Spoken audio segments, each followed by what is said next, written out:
First of all, thank you everybody for attending this sort of introductory webinar to the First Contact programme that we'll be running through the Greater Manchester Training Hub. And tonight is about giving you a bit of an overview of what the programme will potentially look like, but it's also for you to help inform how you want this programme to look and how we can develop it going forwards. So first of all, just a bit of a general sort of introduction. I'm Judith Dawson. I'm a First Contact practitioner physiotherapist with a lot of experience in musculoskeletal, and I currently work in Broughton PCN as an FCP. I've also got members of the Greater Manchester Training Hub with us. I've got Sam Howard, who is one of our clinical leads, and I've also got Rob Harris, who is the project administrator, who'll be able to answer questions as we go through what the presentation will be today. So what's the aim for you as a First Contact practitioner? So the actual aim of the programme is to enable you to develop evidence of your knowledge and skills for the in-practice stage 2 of the roadmap portfolio so that you can show GP readiness.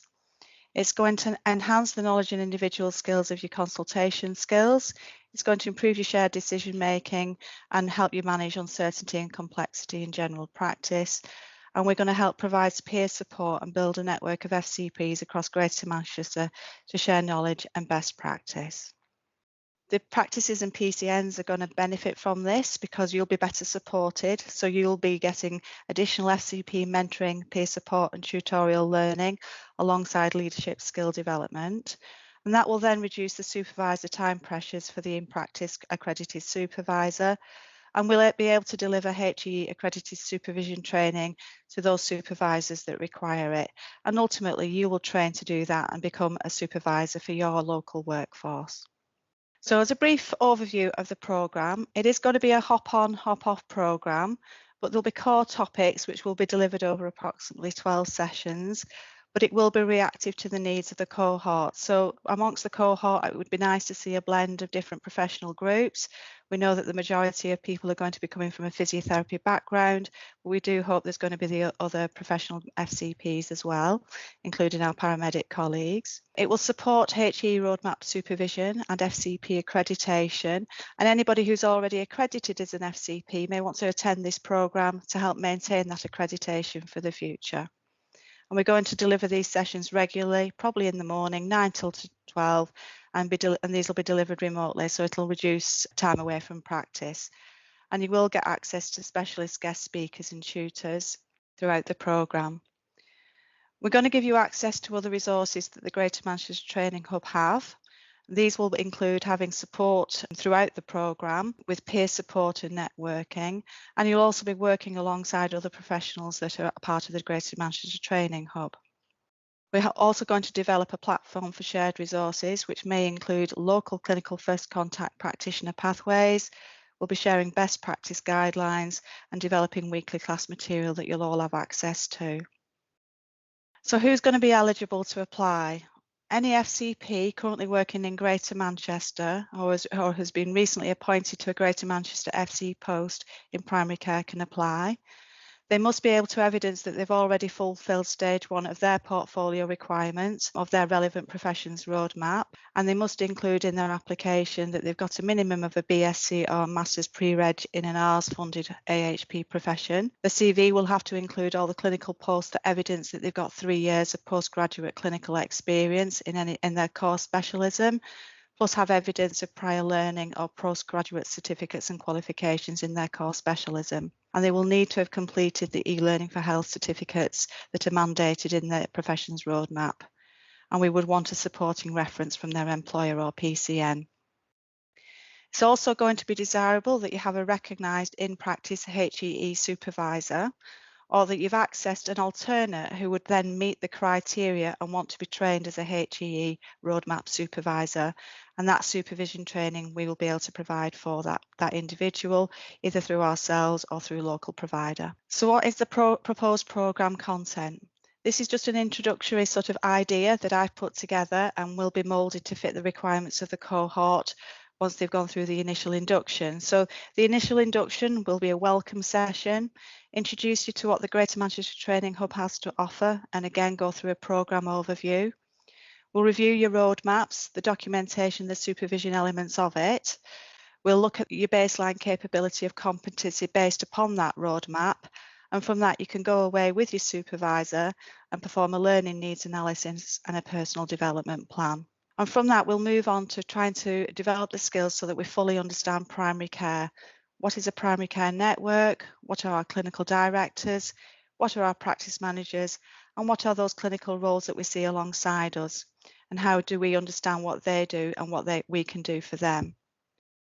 I also want us to develop skills so that we can educate the primary care team about our roles, so that we promote FCP throughout primary care and that everybody understands what we can offer. I want to introduce us to all to making every contact count, knowing our population, knowing our local services and the public health needs of our local PCN, so that we address the needs appropriately.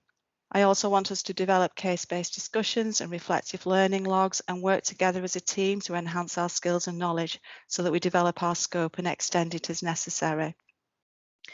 We're going to include some quality improvement methodology, which we'll probably be using an outsourced provider to do. And if not, we'll develop something within the team that you can maybe take forward in your own practice to develop some improvements across the services that you're delivering within. We're also going to do some education sessions, so we develop skills for teaching others that are not from our professional backgrounds, and maybe do this in a presentation of a clinical topic so that we broaden the skills and knowledge of the wider primary care team. We're also going to integrate a wellbeing and resilience training session, and we're going to talk and develop leadership skills within primary care. And ultimately, at the end of the programme, once you've got to the stage 2 accredited process, we'd like you to move forward and attend roadmap supervisor training so that you can become a HEE supervisor for the rest of the workforce. So we know that other people on the programme will benefit from skills that are being delivered through our other GP Ready programmes. So we're going to be able to access consultation skills in primary care. We're going to be able to work through clinical decision making and uncertainty in general practice. Look at risk management and safety netting. We can review clinical systems as people feel it's necessary, and we can work with some pharmacists towards polypharmacy and frailty. And we can also develop our skills of knowing when to investigate in primary care and maybe when to refer on, and what we should be saying to our patients if we decide to refer on, and what maybe would be the criteria for a 2-week wait, etc. So what's this going to benefit to you as an FCP? It's going to give you extra educational support to enable your GP readiness. It's going to supplement the clinical and practical experience you're gaining within practice. It's going to provide extra educational support for clinicians new to primary care, but recognising that you've already got a wealth of secondary and community care knowledge and skills that you can bring to the group and do multi-professional learning across the whole of the cohort. We're going to provide opportunities to work in innovative ways, to share best practice, to learn from people who've maybe been in practice for longer than others, and develop those knowledge and skills to help the wider workforce. We're going to develop peer-to-peer support networks. We're going to give more educational mentorship, and people can have one-to-one sessions with me if necessary, and we're going to be definitely supporting that stage 2 of your roadmap. At the beginning of the programme, on the induction session, we'll do a PreCourse survey, and this is going to be a sort of a judgment of yourself where you sit based against that stage 2 competency of your roadmap. So it'll be like a capability of your competency. And we'll use that as a guide to see how the programme is going for you and whether you feel that you're moving forward, and maybe identify any learning needs as the programme develops. So these are the benefits for your practice. The training will be fully funded. The sessions are going to be regular, so they can be timetabled to allow for advanced resource planning. The FCPs are going to be networking and sharing best practice across GM, so PCNs will all get better knowledge and skills. The FCPs are going to learn about quality improvement and audit. They're going to develop leadership and clinical supervision skills, widening the workforce as they do so. And it's going to offer an attractive recruitment and retention learner package to the PCNs for you as first contact practitioners. And it will help the first contact practitioner to meet the needs of the practice and or the PCN. So we've already set up 5 peer support groups on Facebook for those clinicians already working field. So we've got some for OTs, podiatrists and physiotherapists. as well as paramedics and dietitians. And I know some of you have already signed up to the physiotherapy one, and I've done a little bit of posting on that as well, but we're more than happy for people to join that. And it's a case of now, if you're interested in this programme, is to put a formal expression of interest forward and speak to your employer and sign up with the link that we've included in this slide. So if you've got any questions, now's the time to ask them. So Judith, we've got one question from the chat. The HE supervision, what does this mean for the GPs currently supervising? Do they need additional training specific for this group? Are they of the level of support this entails? If they're already a GP trainer, and they have been for some time, there is a top-up course available. That's not going to be organised within the training hub, but I can put those persons forward and link them with the people that are delivering that training. If they are not a GP trainer, they will have to attend a HE Roadmap Supervisors course, which will be delivered by the training hub. Sorry, that was for me. Being slightly controversial here, what happens if the GP says they haven't got time? What we will be looking at is supporting them through other supervisors, and this is something that HE are working towards, using supervisors from outside of area. This is still a work in progress. Yeah. Sorry, there's a couple of other quick questions. Again, more thinking about what they do locally with my PCN, so more with my sort of PCN hat rather than my training hub hat. The FCPs, are they already doing some training, do you know? Some HE training? Yeah, it depends on which route you've decided to take. FCPs have got two options. They either can do a a higher education route into first contact practice, or they've already got stage 1 of their roadmap, which is showing expertise in a particular field, so mostly musculoskeletal for physiotherapists. The stage 2 of the roadmap is just to make sure that those skills are transferable into primary care. And this is where a lot of people are having to do work with the supervisor to ensure that. And this is the gap that we're trying to fill, because these are often expert clinicians, been in practice for years, but haven't worked in primary care. Yeah, it's more for me just imagining that churning from GPs in terms of these guys have got this training and now this additional training, and just aware of that potential with some of the GPs that I work with, that potential backlash in terms of actually this is more training on top.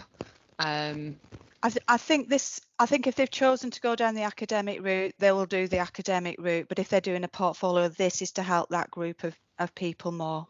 Right. So it wouldn't be it wouldn't be no. It would be very unlikely to be both. Yeah. Sam, you got your hand up. Thanks, Rob. It wasn't really a particular question for yourself, Judith. I suppose it was more open to the audience.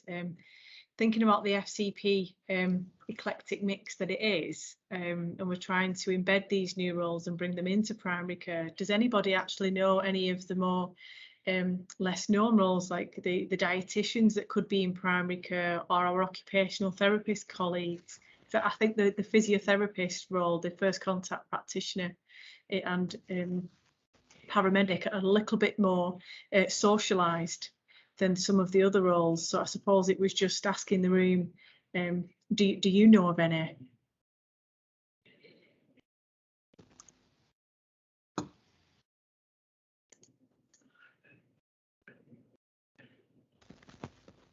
And I think that's quite common, isn't it, Judith? I think that's yeah.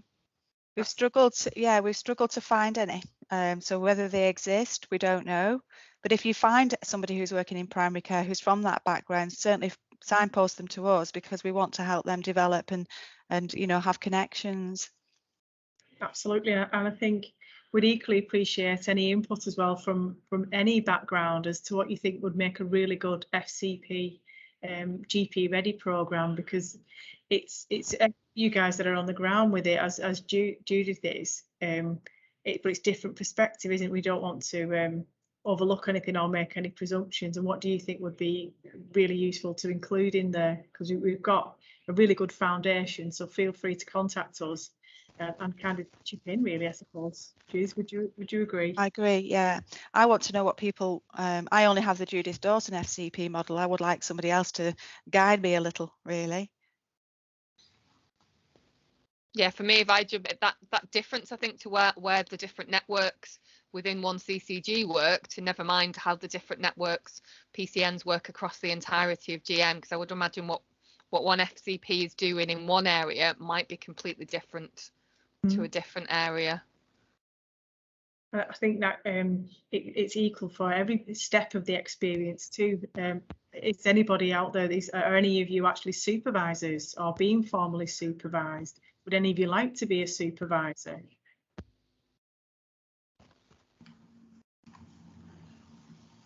Hi, Deborah. Hi. So I've done the supervisor training, and we've got 4 FCPs that I'm sort of supervising at the moment. They've all got on to higher education masters, either the masters modules or they're doing masters.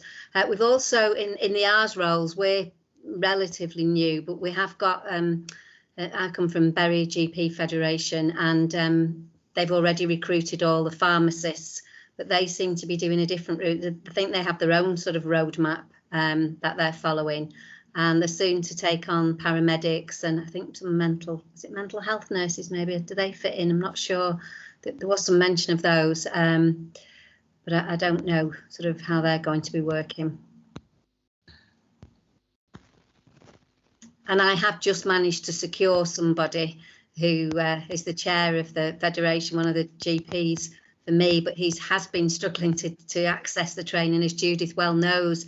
He's been, he's put his hand up fairly quickly to say, yeah, I'll be your supervisor, but he's really struggled to actually be able to access the training. He has gone off on holiday now, and I think somebody's contacted him from the hub to say, yeah, we can direct you through that.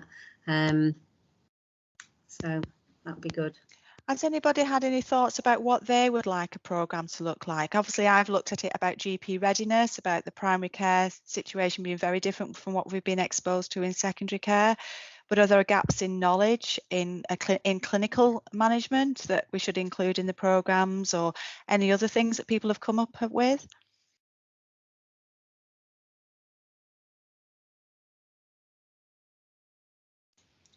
Do you want me to just flash up what we put on the proposed content so people can have a view of that whilst they're thinking?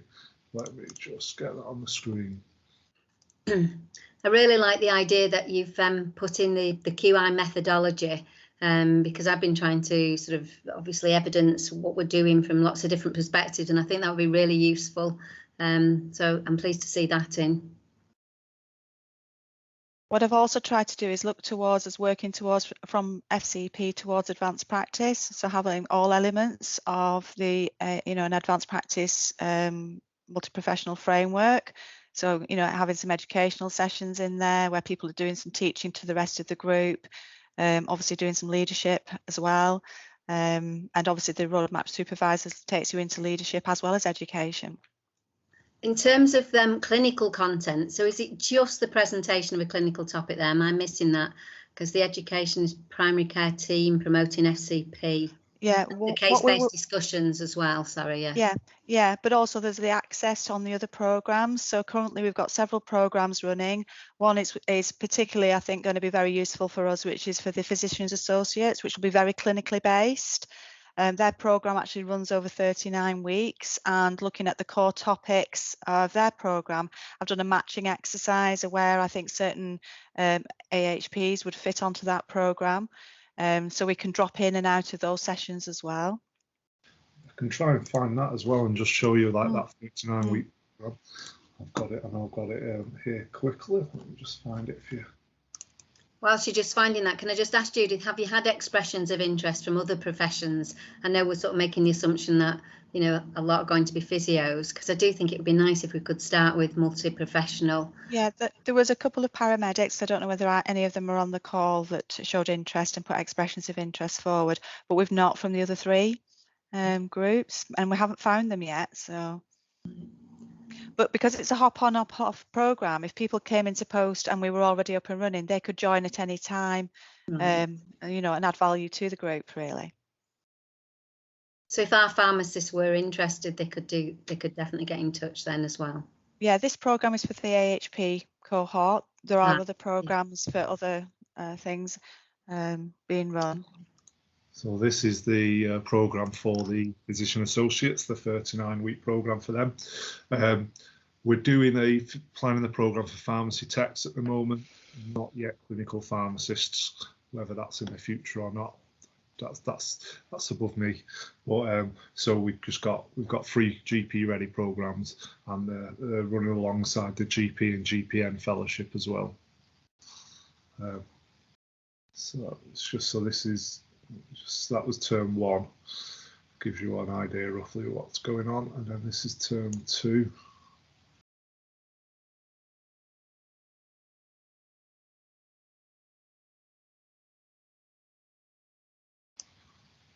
It just continues on.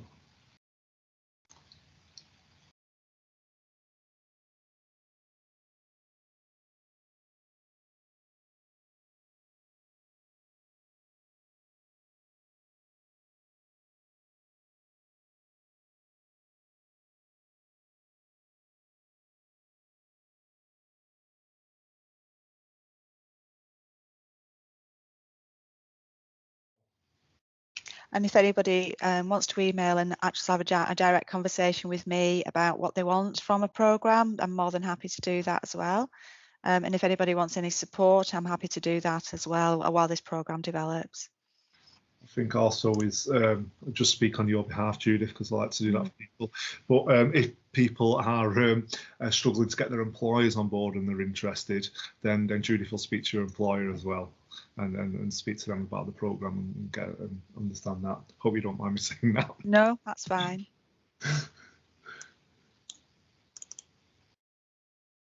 I think the big thing is to try and sell it them is that we're offering some support to their supervision element, because I think that is the big stumbling block for a lot of PCNs, is having a supervisor, and a supervisor that's got time to do it well.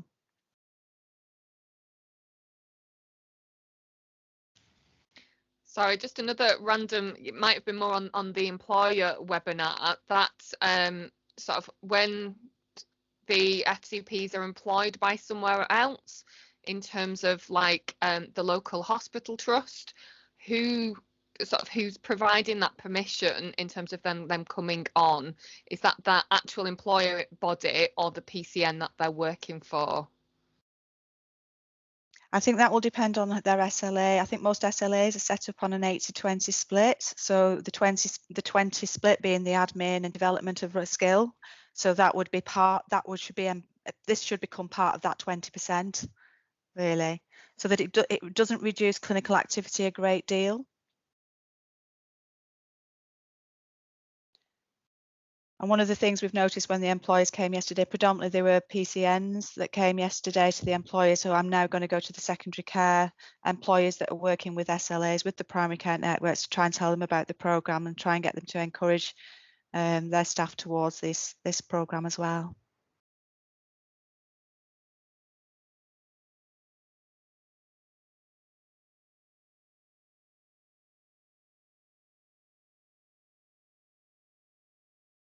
Okay, has anybody got any more questions?